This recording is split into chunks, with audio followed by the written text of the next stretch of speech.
Y'all know what's going on. It's time for another episode of Doing Time with Joe. I'm your host, Joe Baker, and welcome to the show, y'all. Look here. Stanley, I'm going to give you a quick recap. Went through what he went through in juvenile. He gets out. And when he gets out, things are not the same. He doesn't think the same. He doesn't feel the same. His parents are going through it because they feel some kind of way about it as well. And all the effort that they're putting in to try to make Stanley understand that they are good parents and mainly to make themselves, to satisfy themselves, to not be what the judge has told them that he thinks they are, they start to develop this resentment towards their own son. And he feels that too. But as time goes on, Stanley becomes more and more alienated from his families emotionally. Physically, he's there, but mentally, he's not, and they know it. And they all know what happened to him. They all know that those 6 months that he spent away from his family had so much of an effect on him that he was a different person. He was a different person, and they didn't know how to reach him. Nobody knew how to reach him. So when Stanley turned 21, he ended up in the penitentiary with a 10-year bid. He had a 10-year bid. So now he's sitting in the penitentiary. He's doing his time. Now he's learning all the different things that you learn when you come into the penitentiaries. Much of them are similar to what you learn in juvenile, how to survive the environment of incarceration, who to hang around, who not to hang around, the language, all of the different things that you learn. And what that taught him is that I'm on my own. I have to survive this environment no matter what anybody says or anybody thinks about me. And whatever I have to do, I'm going to do it. So you develop these barriers, you develop these walls of fear that keep you feeling comfortable, right? But you know that this is out of fear, but you don't want anybody else to know that this is made from fear. You don't want anybody else to understand what's really going on because you can't explain to them. You can't put it into words without feeling vulnerable. And you don't want to feel vulnerable because you're afraid that they're going to take advantage of you, because if they don't do what you think they're going to do, if they don't say what you think they should say, you don't want to have to relive that again, right? And when I say relive that again, Stanley didn't want to relive that moment that they took him in that back of that courtroom and separated him from his family. He does not want to live that moment when he realized that his parents couldn't save him. He don't want to relive that. He don't want to experience that again. So he put all of these walls up. And over time, it became so bad that even his parents became individuals that he would come. And he would call them and he would ask them for different things. He would try to get them to do different things for him, even though they knew that he was lying. The guilt that they felt and the shame that they felt because they felt partly responsible, thinking about what the judge had told them, how the judge had made them feel about their situation, right? When they had done everything that they could to be good parents. They gave Stanley a house. They gave him clothes and food and all of these things, and they were doing good. And then when Stanley makes this one bad decision, he ends up in a juvenile facility. The judge applied a narrative to their situation that maybe, just maybe, didn't fit. He blamed the parents, like what we do in society. Well, where the parents at? I've done it myself. Because I've heard people say, they talking about Montrez and Boo, well, where is mama at? His mama was working. His daddy, Joe T locked up. Also, it's understood what's going on. So I know what that is. And it makes you feel guilty. It made me feel guilty. It made me feel like I didn't have the right to be a parent, to be a father. So I understand when Stanley tells me about what his parents were going through, and I can relate to that. And then out of that guilt that they felt, that familiar feeling that I felt,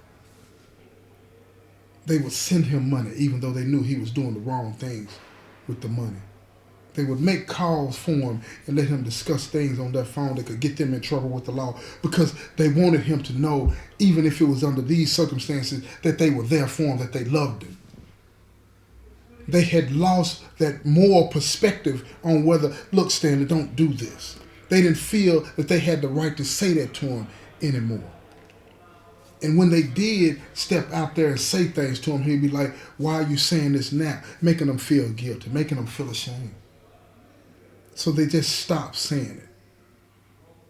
And so most of the time when he called, the first 15 minutes is arguing and yelling back and forth at each other, not loving and talking to each other.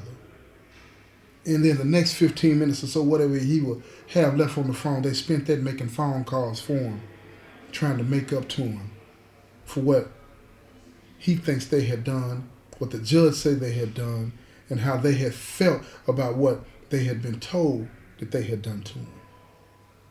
Guilt was rampant. It was all toxic. It was all dysfunctional. And he had learned to take advantage of that. It was his fear that cut him off from all rational thought. He couldn't see that he was using and abusing his parents. And in using and abusing his parents, he was being re-traumatized over and over and over again, but it had become numb to him. He didn't even realize that. When you use somebody, you're really traumatizing yourself, but when you become numb to it, you think it's game. You think you're doing something slick, but you're hurting yourself. You're hurting yourself. Because the only people that you can use and manipulate are the ones that you've tricked into believing that you care about them, or the ones that actually do care about you. And either one of those situations can be true, and in that, who are you hurting? Yes, you're hurting them, but you're hurting yourself because these individuals are somebody that loves you or cares about you.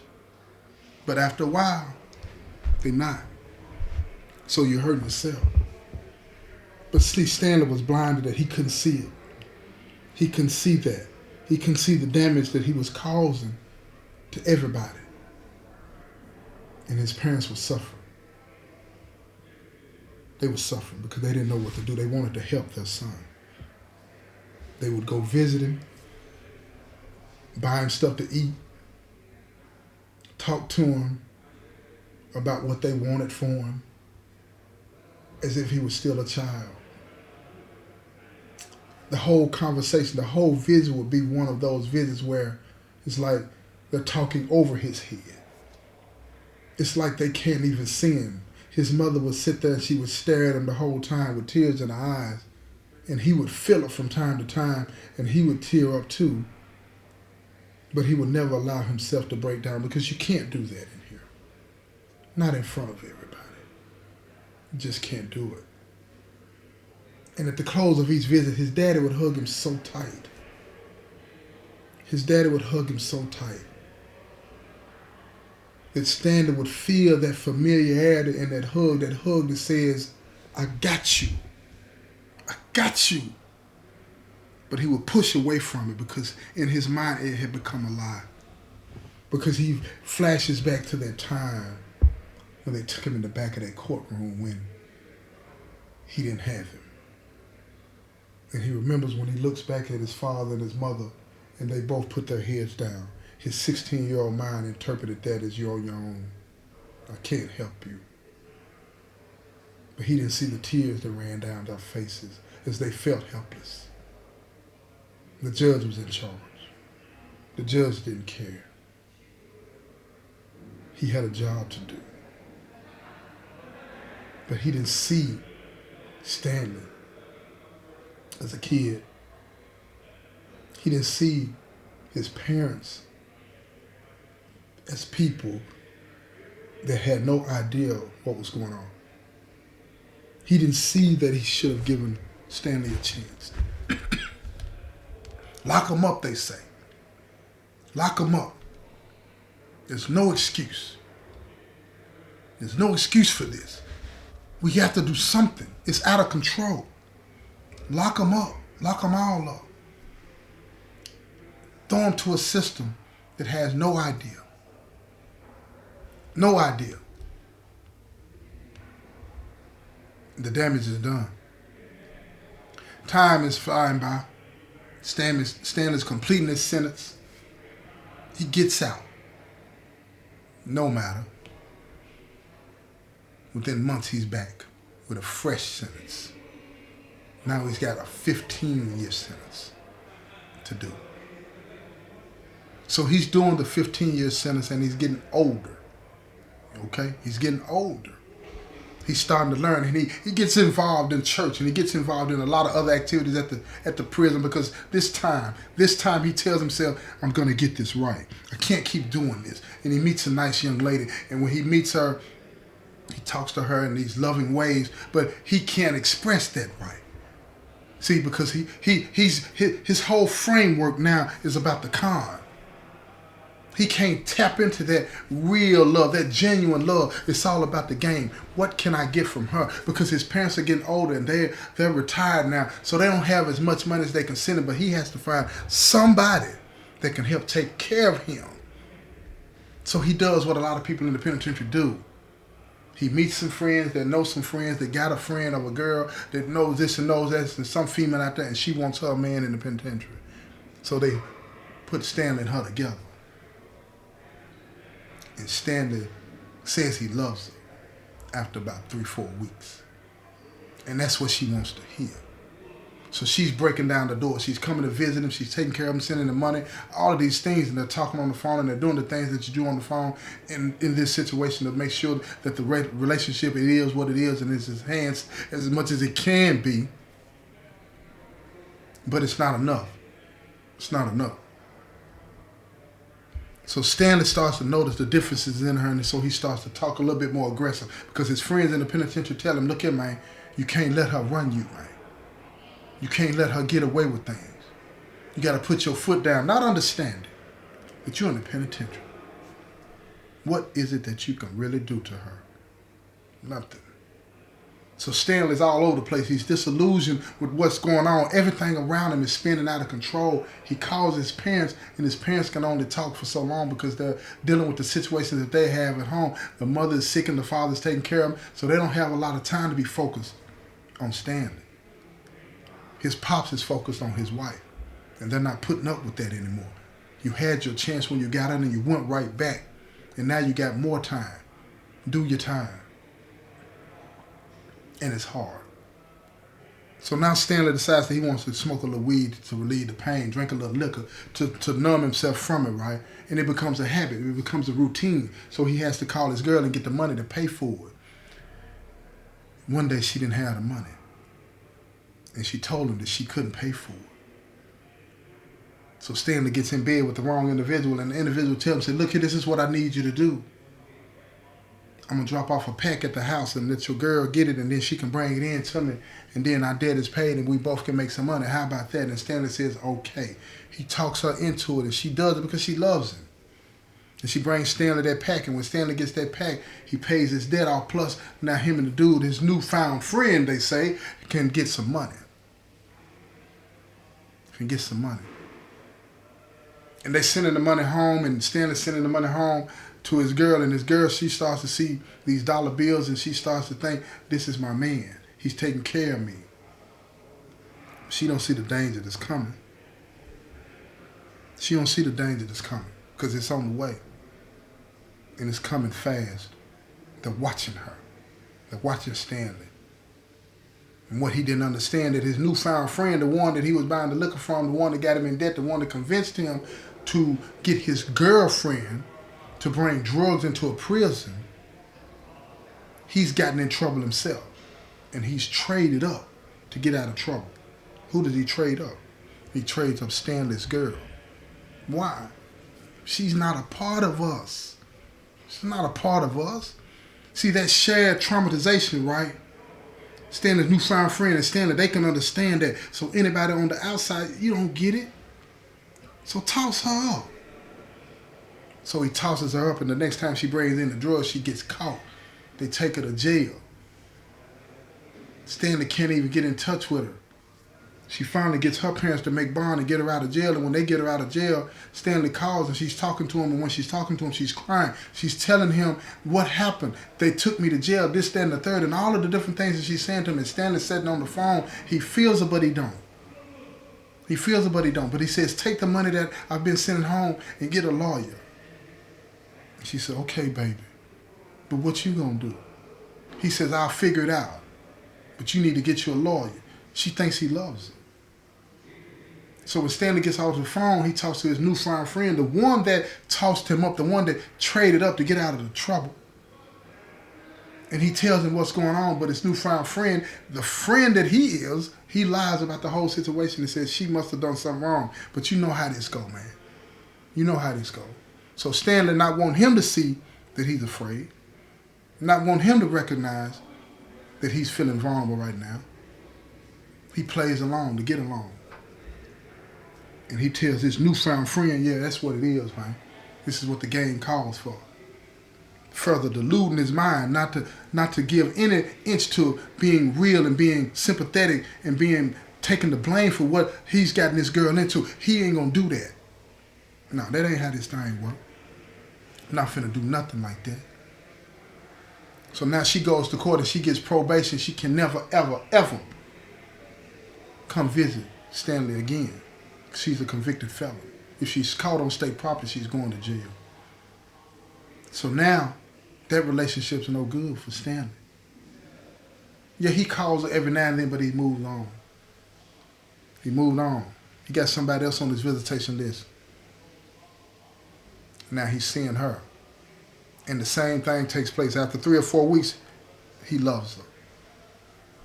But this has become part of the con. Because see, this is another individual that has not experienced that shared traumatization that you experience when you get locked up. So she really don't matter. She really don't matter. See, Stanley and everybody else that's in there, their minds are deluded. That's what incarceration will do. I got to survive this. I don't want nobody to know that I'm hurting. I don't want nobody to know that I'm afraid about what happened. I don't want nobody to know that I don't want to experience what I experienced when I was 16. That's Stanley. He was scared. He felt like he was all alone. So he has the opportunity to go up for parole in the middle of this 15-year bid. He goes up for parole, and lo and behold, somehow, some way, he makes it, and he gets out. And his moms and pops, they allow him to come and stay with them at the house because they live in a decent area and it's not public housing, so he can go there and stay. But they lay down these rules because they're not going to be putting up with his nonsense because he's a grown man now, and they're tired of him blaming everybody, excuse me, including them. His mom is sick. His dad is old. They're not dealing with it anymore. So they lay down these rules. You got to be in the house. At this time, you can't be bringing no friends over. Don't be doing no drugs. Don't be doing no smoking because his mom is sick. They don't want none of that in the house. He agrees to all of it so he can get out and get in there. But once he gets in there, he starts violating. Starts doing all kinds of things that's making his mom's upset, causing her to have to be rushed to the hospital 2 or 3 times. And when she goes to the hospital these 2 or 3 times, they tell her, look, you have to change something. Because you're not going to do yourself any good to keep living under these conditions. So when they come home, Stanley's pops tell him, you got to go. I choose my wife over you. You can't stay here anymore. So Stanley looks at him. He tells him, he said, I knew you was going to do it eventually. I knew you was going to do it eventually. And Stanley pops looked at him and said, I've given you every chance that I know to give you. We've been there for you. We've done everything for you. But Stanley said, no, you ain't done nothing for me. He can't see, y'all. He can't see. He can't see that his parents have done everything. He can't see that he's to blame for what he did when he was 16. But when he was 16, that was too much for him to bear alone, and nobody helped him bear that weight. And he turned what he did into blame. Blamed everybody because he was scared. He couldn't deal with that. So he had to leave. But wait a minute. When you're on parole, you got to let your parole officers know before you leave. You got to get permission so they can check out the place that you're going to go. And if they don't approve of it, you can't go. But he didn't do that. He just left. So when the parole officer came by the house to check up on him, his father, Stanley's father, told him, said, look, he hasn't been here in months. So the PO says, so he's been lying to me. Yeah, he has a job and all of the things that he needs to do, but his home living situation. So they asked him, do you know where he's at? And they said no. So they issued a warrant for his arrest. And when he called in, they told him, look, you need to come and let us know where you're at. And he says, I'm still at home. So the parole officer plays the role and says, okay then, well, we need you to come down. You need to come see us. So Stanley, thinking that they're falling for the game because he's part of the game now, he goes in, and when he goes in, they lock the door behind him. They tell him to sit down. You're in violation. You're going back to the penitentiary. So he goes back to the penitentiary. He has a hearing, and they tell him, look, we're going to make you stay in here for another year, and then we're going to give you an opportunity to get out again. But you got to do right this time. Tell us where you're going. He said, okay. He lays down and he does the year. It goes by real fast. And he gets out. He goes to a halfway house. He's staying at the halfway house. And now he has an opportunity because they got a lot of programs that will help felons when they get out. So he takes advantage of all those programs. And then he runs into some friends. These are the friends that he met when he was in his first bid, when he was 16 years old at the juvenile facility. He hasn't seen them in years, but when he sees them, he feels a familiarity, and they get to talking as if they were really, really, really friends. And then one night, they decide that they want to do something. And Stanley, he can't say no. He's on paper, y'all, but he can't say no. Can't say no. So they plot to strategize with this idea, and they're going to come up with this money, and then once they get this money, they all going to go to Mexico. They're all delusional. That's what happens.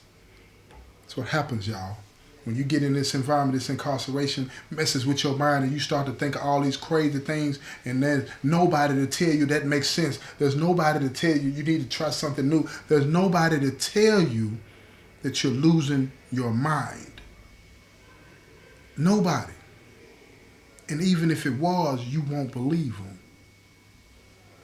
It's because of that traumatization, that shared traumatization, that they believe each other because they want to escape. They don't want to escape the environment that they're in. They want to escape the pain that they feel that put them in that environment.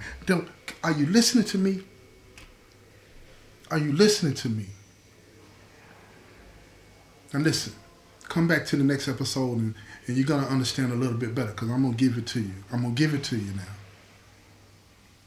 I need you to understand what I'm trying to tell you about Stanley and everybody else that goes through this thing. This has been another episode of Doing Time with Joe. I'm your host, Joe Baker, and I say peace, y'all. I'm getting so tired.